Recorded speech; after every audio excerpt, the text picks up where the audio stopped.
Buenas noches. Se congregan de nuevo en este espacio de penumbra. Soy el cronista de lo inexplicable, el guardián de los ecos que la realidad convencional prefiere ignorar. Esta noche, nuestra atención se dirige hacia los pastores, los predicadores, los guías espirituales, hombres y mujeres que se erigen como faros en la oscuridad, ofreciendo consuelo y dirección a sus rebaños. Son la primera línea de defensa en una guerra invisible, la barrera entre la fe de su comunidad y los abismos que la acechan. Pero, ¿qué sucede cuando el pastor, en su ronda nocturna, se encuentra con un lobo que no puede ser amansado con oraciones? ¿Qué ocurre cuando la oscuridad que enfrenta es tan profunda que amenaza con extinguir su propia luz? Y más inquietante aún, ¿qué pasa cuando el propio pastor, el cayado en la mano, decide conducir a sus ovejas no hacia los pastos verdes, sino hacia el matadero? Las siguientes crónicas exploran estas fronteras peligrosas. Les pido que preparen su espíritu, pues caminaremos por senderos donde la fe y la condenación son dos caras de la misma moneda. Esta es la historia del tío de un viejo amigo, un hombre al que llamaremos Pastor Elías. Me la contaron hace años, en una de esas largas sobremesas donde las anécdotas familiares, con el tiempo y la confianza, se despojan de sus adornos para revelar la extraña verdad que ocultan. Elías fue pastor de una pequeña iglesia evangélica en un pueblo aislado de la Sierra de Durango durante la década de los 80. Era un hombre de fe sencilla pero inquebrantable, querido y respetado por su comunidad. Su vida era el evangelio y su rebaño, su única familia. La historia comienza con la llegada de los Beltrán al pueblo. Nadie supo de dónde venían. Aparecieron un domingo, como si hubieran brotado de la tierra. Eran una familia de 4, el señor y la señora Beltrán, y sus 2 hijos adolescentes, un chico y una chica. Eran gente pulcra, de modales suaves y sonrisas fáciles. Se unieron a la congregación del pastor Elías desde el primer día. Su devoción era ejemplar, casi performática. Eran los primeros en llegar a los servicios y los últimos en irse. Donaban generosamente de lo poco que parecían tener. Participaban en todas las actividades comunitarias y sus voces eran las que más fuertes se oían durante los himnos. El pueblo, al principio receloso como suele serlo con los forasteros, no tardó en aceptarlos. Eran, a todas luces, una bendición. El pastor Elías, sin embargo, a pesar de su alegría inicial, comenzó a sentir una inquietud que no podía nombrar. Era como una nota discordante en una melodía perfecta. Al principio, eran detalles minúsculos, cosas que desechaba como producto de su imaginación o de un cansancio acumulado. Notó, por ejemplo, la forma en que cantaban.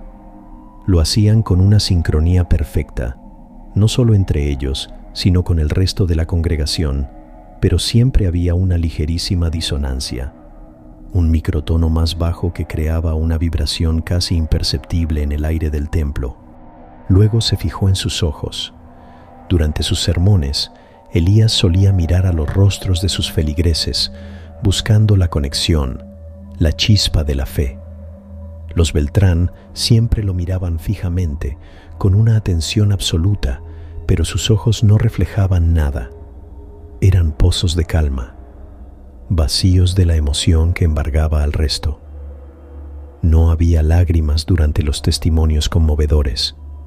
No había alegría durante las alabanzas. Solo una quietud insondable.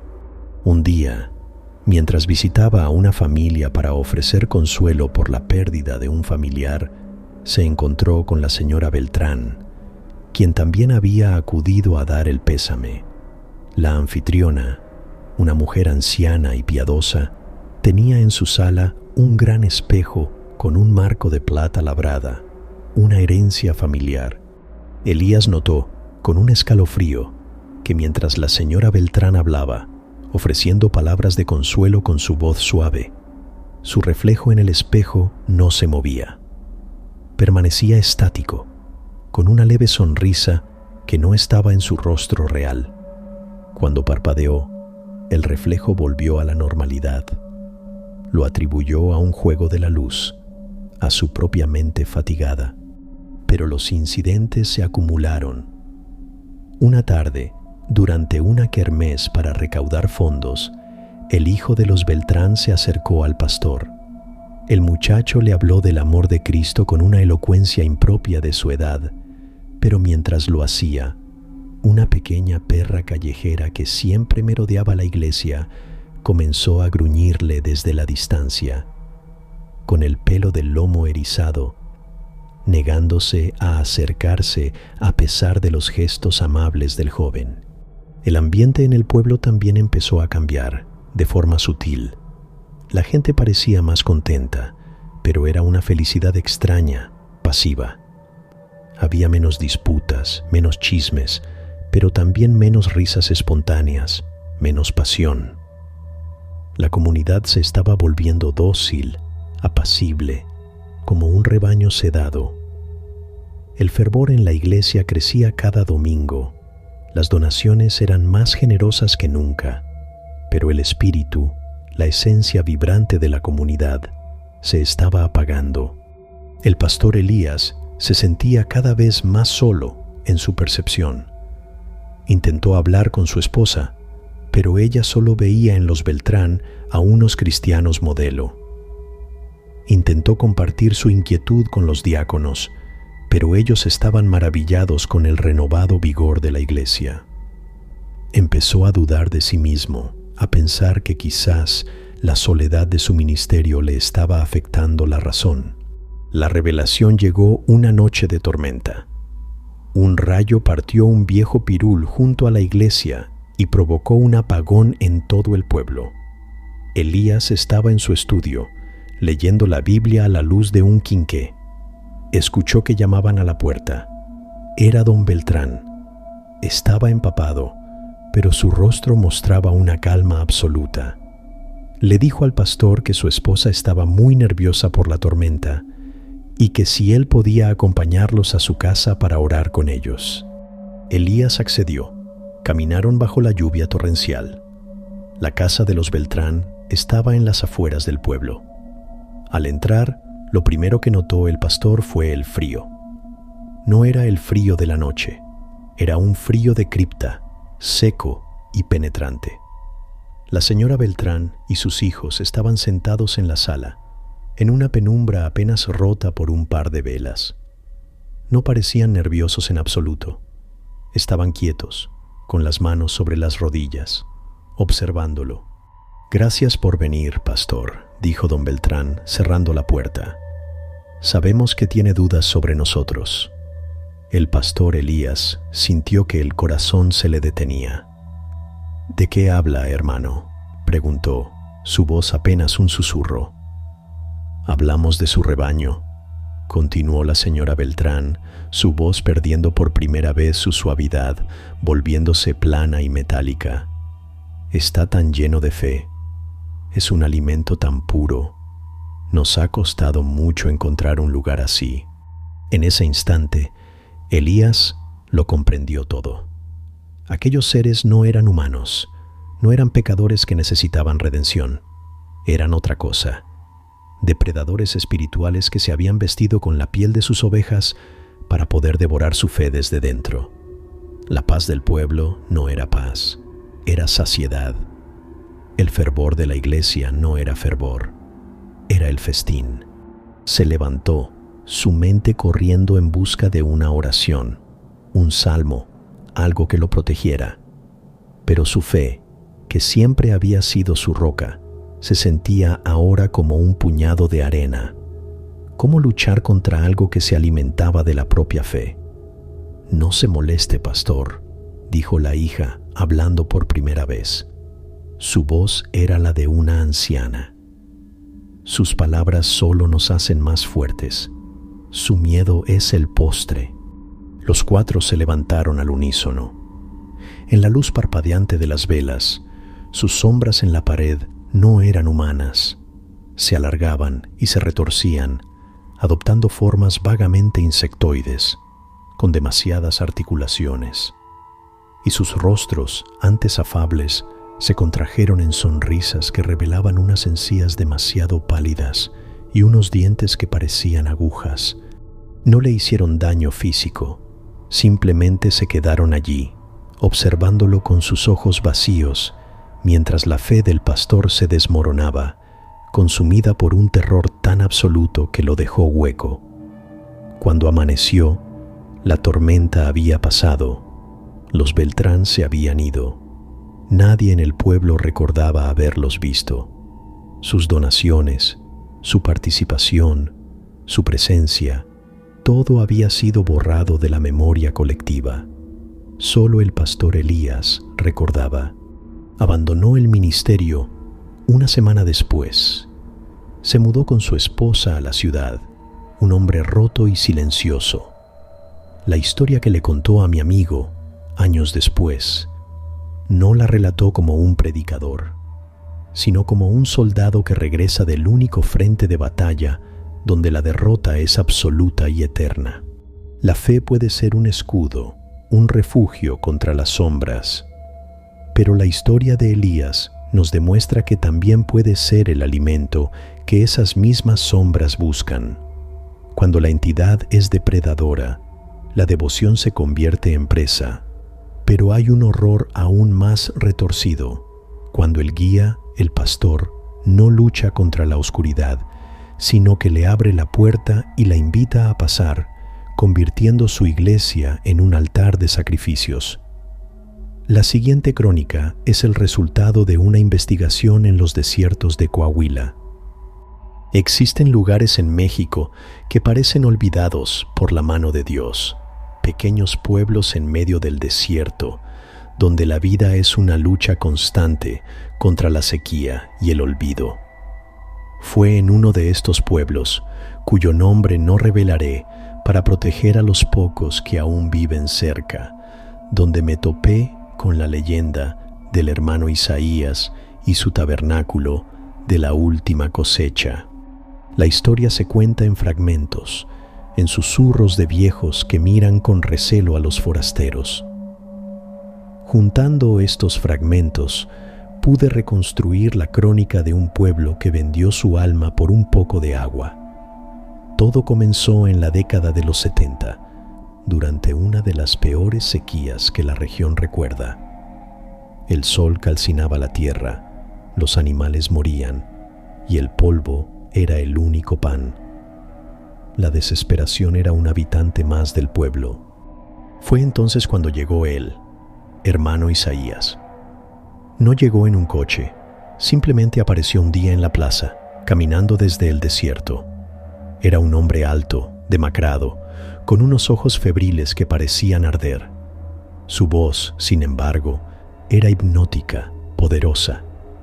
Hablaba de un Dios sediento, un Dios que exigía una fe más allá de las oraciones vacías. Prometió lluvia, prometió la salvación a cambio de una devoción total. La gente, desesperada, lo escuchó. Isaías fundó su iglesia en un viejo almacén de grano abandonado. La llamó el Tabernáculo de la Última Cosecha. Sus servicios no se parecían a nada que el pueblo hubiera visto. Se celebraban de noche, a la luz de antorchas. Los himnos eran cantos guturales, monótonos, y las prédicas de Isaías eran discursos febriles sobre la sangre, la tierra y el sacrificio. Lo más extraño eran los objetos de su culto. Su Biblia no era una Biblia común. Estaba encuadernada en una piel pálida y áspera, sin ninguna inscripción, y no la sostenía con las manos. La apoyaba sobre un atril hecho de huesos amarillentos. Como báculo o scepter, en lugar de una cruz, utilizaba un largo hueso humano, probablemente un fémur, pulido por el uso y coronado por una extraña piedra negra y opaca. Predicaba que era un hueso del primer hombre que había muerto de sed en ese desierto y que contenía la memoria de toda la sequía del mundo. A los pocos días de su llegada, comenzó a llover. No fue una llovizna, fue un diluvio que duró 3 días y 3 noches. Los arroyos secos volvieron a correr. La tierra reseca bebió hasta saciarse. Fue un milagro. Y la devoción del pueblo por el hermano Isaías se volvió fanática, absoluta. Pero la lluvia vino con un precio. El pueblo comenzó a cambiar. La gente se volvió introvertida, hostil con cualquiera que viniera de fuera. Las puertas y ventanas se cerraban al atardecer y por las noches solo se escuchaban los cantos que salían del tabernáculo. Los niños, que antes jugaban en las calles polvorientas, desaparecieron de la vista pública.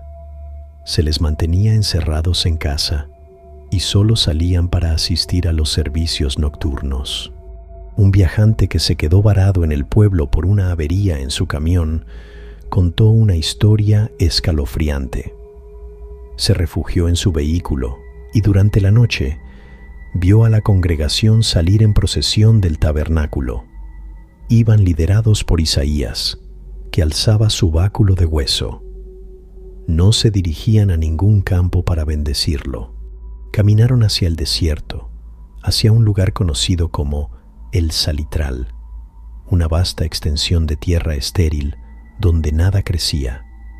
Allí, el viajante vio cómo cavaban un pozo en la tierra salada y arrojaban algo dentro.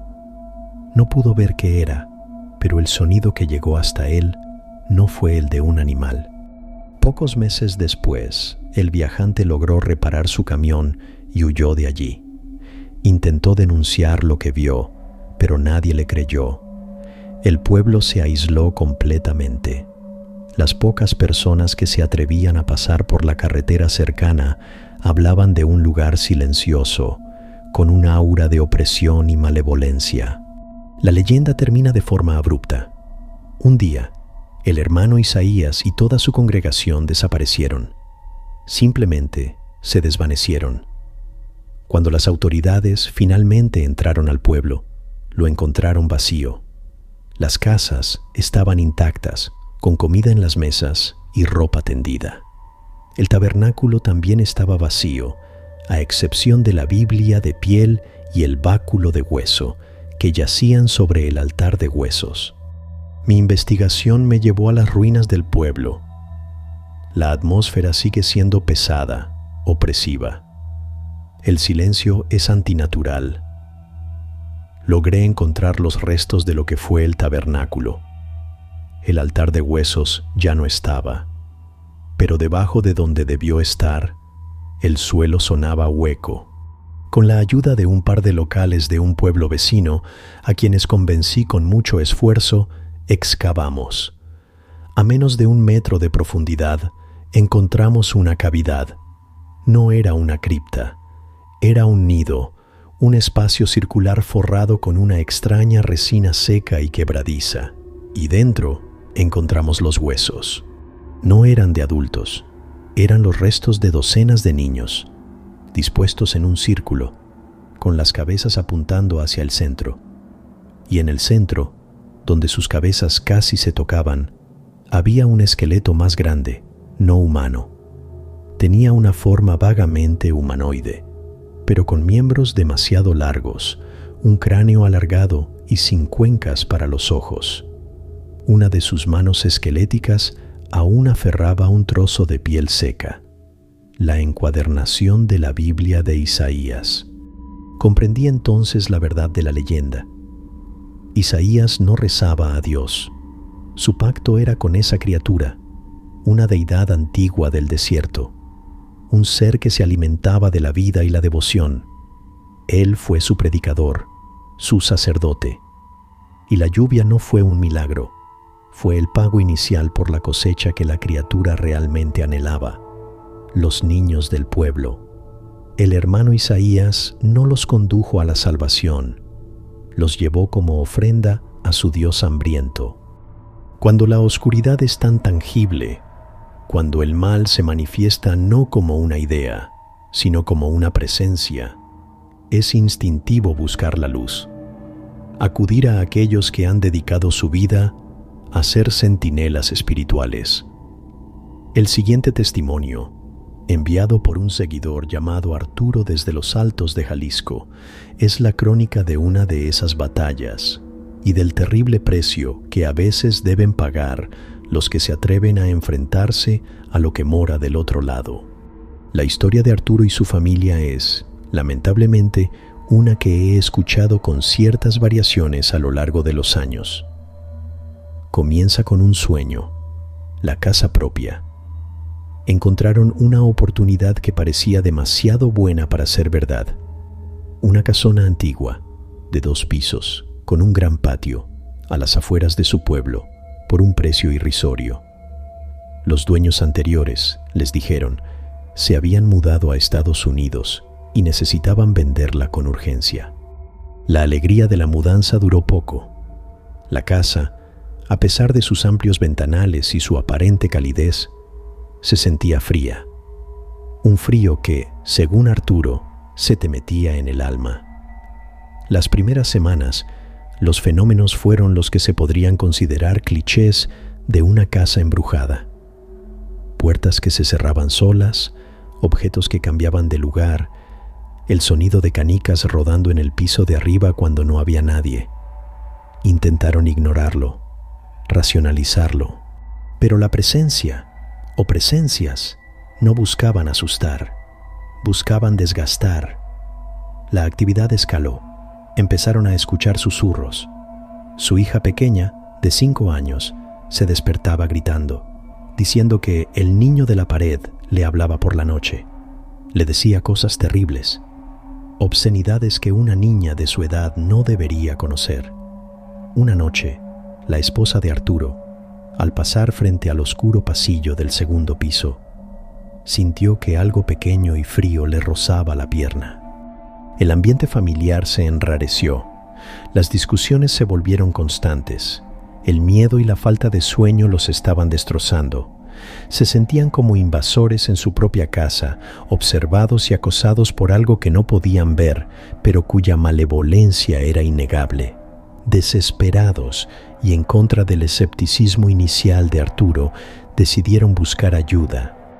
Acudieron a su iglesia y hablaron con el pastor Israel, un hombre de unos 60 años, de complexión delgada y mirada serena. No era un predicador de gritos y aspavientos. Era un hombre de pocas palabras y una fe que se sentía profunda y tranquila. Escuchó su historia con paciencia, sin mostrar sorpresa ni escepticismo.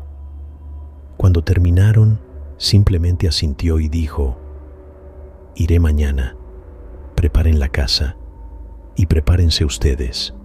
El pastor Israel llegó al día siguiente, no con una Biblia grande y una cruz, sino con una pequeña maleta de cuero.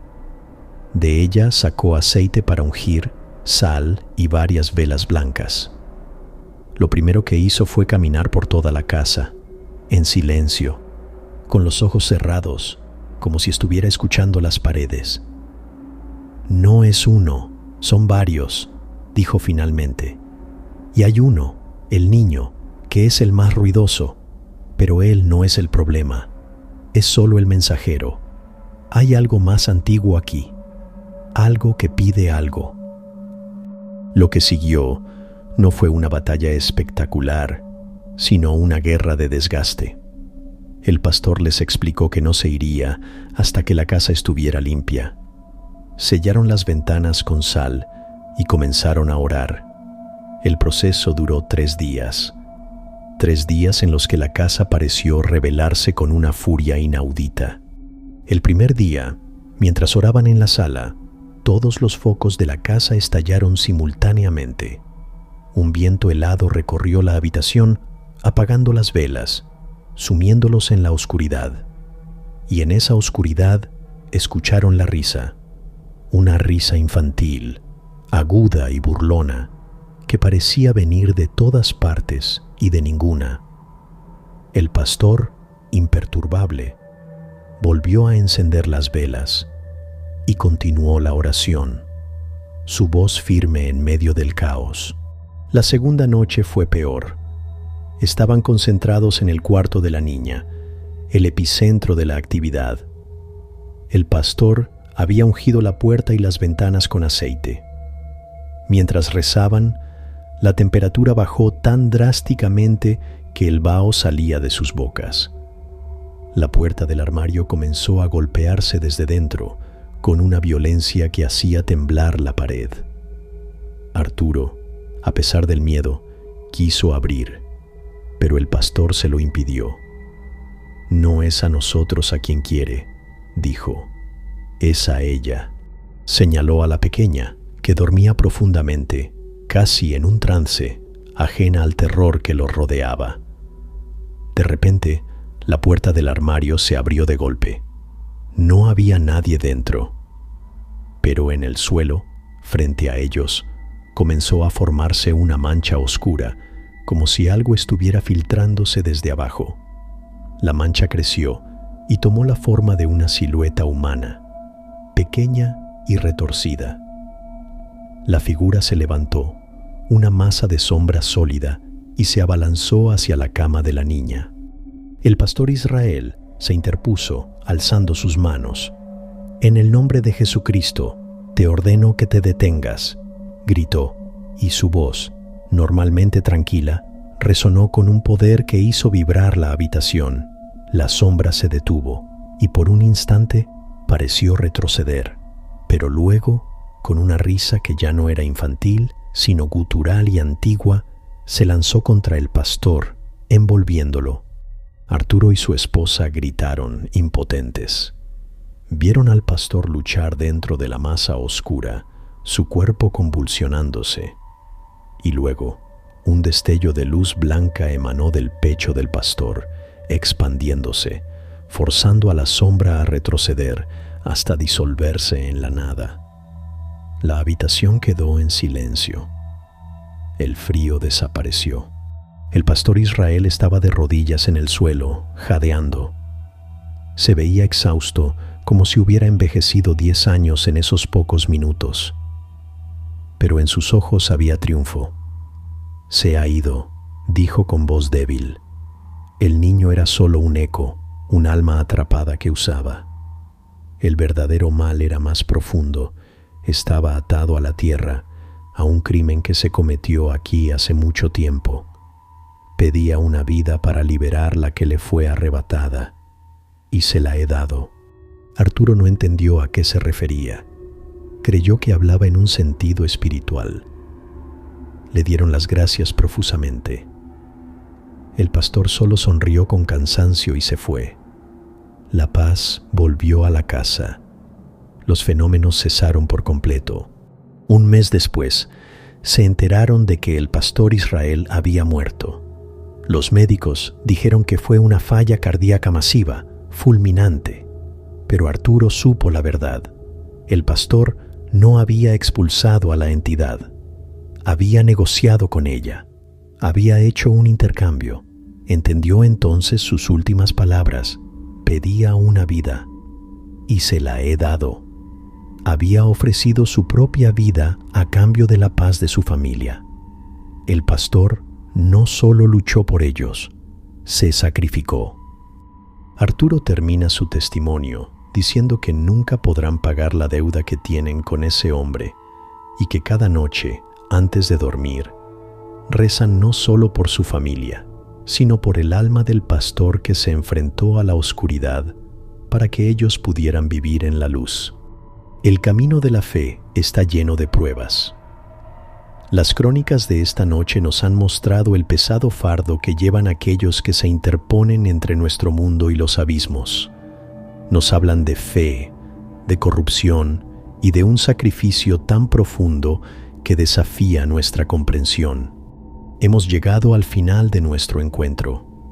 La oscuridad exterior es densa, pero la compañía de estas historias nos recuerda que no estamos solos en nuestras inquietudes. Si usted ha sido partícipe o testigo de un evento que merece ser contado, Le invito a que lo comparta en los comentarios y al correo. Este archivo se construye con sus voces. Suscríbase y active las notificaciones para que nuestra próxima crónica lo encuentre preparado. Hasta entonces, que sus noches sean tranquilas y su fe, sea cual sea, un escudo firme.